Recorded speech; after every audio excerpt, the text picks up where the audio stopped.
Times gazetesinin haberine göre İngiltere Başbakanı Boris Johnson'ın ülkenin Dışişleri Bakanı ve diğer yetkililerin soykırım yapmakla suçladıkları Çin'de düzenlenen kış olimpiyatlarını diplomatik boykot düşündüğü öne sürüldü.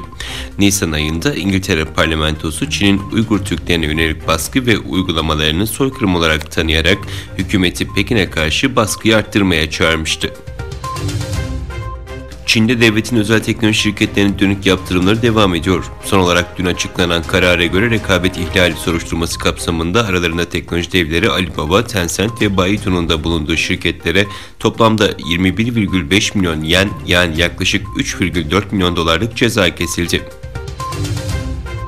İran Dışişleri Bakanlığı Sözcüsü Said Hatipzade, Almanya hükümetine diplomatik mekanların güvenliğini sağlaması çağrısında bulundu. Hatipzade yaptığı yazıda açıklamada Almanya'da İran'ın Hamburg Başkonsolosluğu'na kimliği belirsiz kişiler tarafından yapılan saldırıyı kınadı. Çin'e ait donanma gemisinin Japonya'nın güneyinde Japon ulusal karasuları yakınlarında seyrettiği bildirildi. Tokyo hükümetinin Çin'e diplomatik kanallar vasıtasıyla gerekli tepkileri verdiği ifade edildi.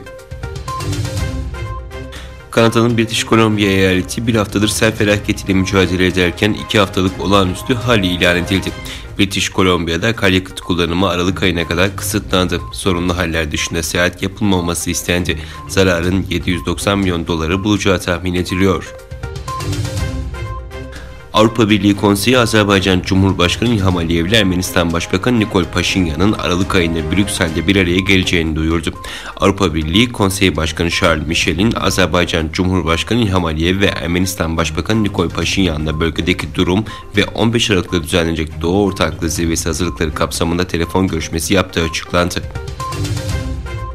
ABD Başkanı Joe Biden'ın doktoru Kevin O'Connor bugün yaptığı rutin kontrolün ardından Biden'ın sağlık durumunun başkanlık görevlerini yerine getirmeye uygun olduğunu açıkladı. Biden 79. yaş gününden bir gün önce Walter Reed Askeri Hastanesi'ne giderek rutin yıllık sağlık kontrollerini yaptırdı.